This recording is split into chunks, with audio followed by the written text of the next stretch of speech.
Les Connard with the Washout Watchdog. And this is our alpha dog. It holds about 3.5 yards. We call it an above ground pit. And the entire idea is that if we can capture all the rock and sand and let the cement water roll into the pit, we're going to have to dig out the pit a lot less often. If we can keep the cement water in pit 1 circulating, then we can take and treat the cement and water in solution a lot easier than just letting it settle. What holds so much of the water in our drying area is the cement and fines. And so we're allowing those to be washed off the material that's in the drum and roll over into pit 1. And again, that leaves us more room in pit 1 to have whatever cement and fines are going in it, and then the water rolling through the weirs. So the drivers charge the drum, and then he's unloading it. And you'll see here that the cement water is simply rolling over the top, and the material, as it snakes down, you'll see there's a little difference in just the water. So that's mostly water. Here it comes over the top. And then you see the material staying low. So the water flows over. Now they've created a pad so that this pit drains off the end. As you can see, it's not draining backwards, it's draining into the pit. If it were to overflow, it still finds its way into the pit.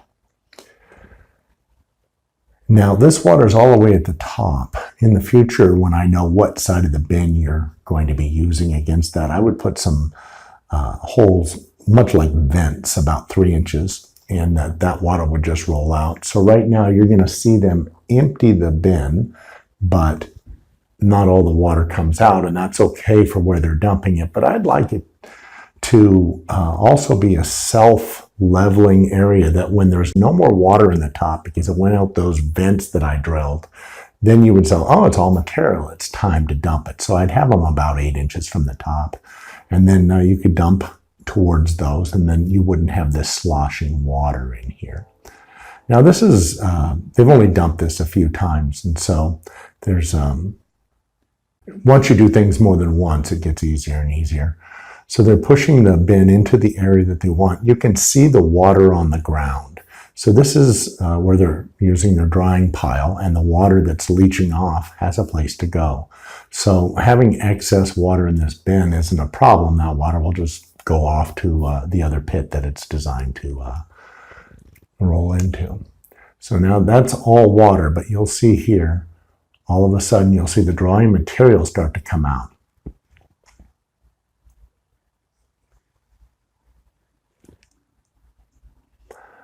You'll notice that they don't even have to put the bin all the way to the ground to empty it. So as they come forward on this, all the dry material is just going to come out.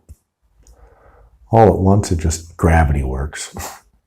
Now you can dump this bin from the side. They've chose to dump it from the end. They also knew that they wanted to drag it across their yard, so we put 10-inch plates on 4 sections of the bottom for them to drag. So there, all that comes out, you can see the large plates on the bottom that they're dragging, kind of like a skid.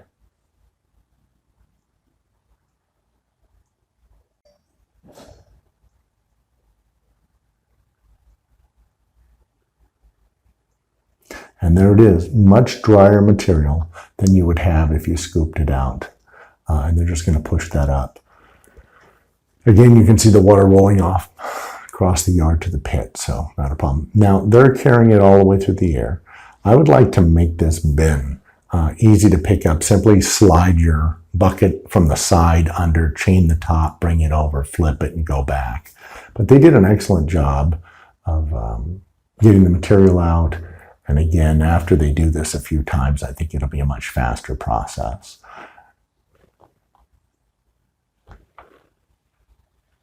And they're bringing it back over to their slab. I also envision this being in front of the pit. They happen to have a stand where they wash out right here. But where I've been used to washing out would be at the front of pit 1.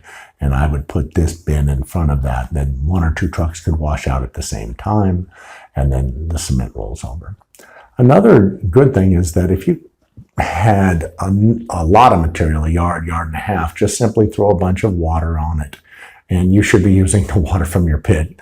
And when you put too much water on concrete, as you know, it separates the material from the cement. It comes out. So you could fill up these bins, dump them right away, bring them back. So if you had a couple of bins in a yard, somebody comes back with 2 yards and you don't want to windrow it and you just want to get rid of it, then that would be a good thing.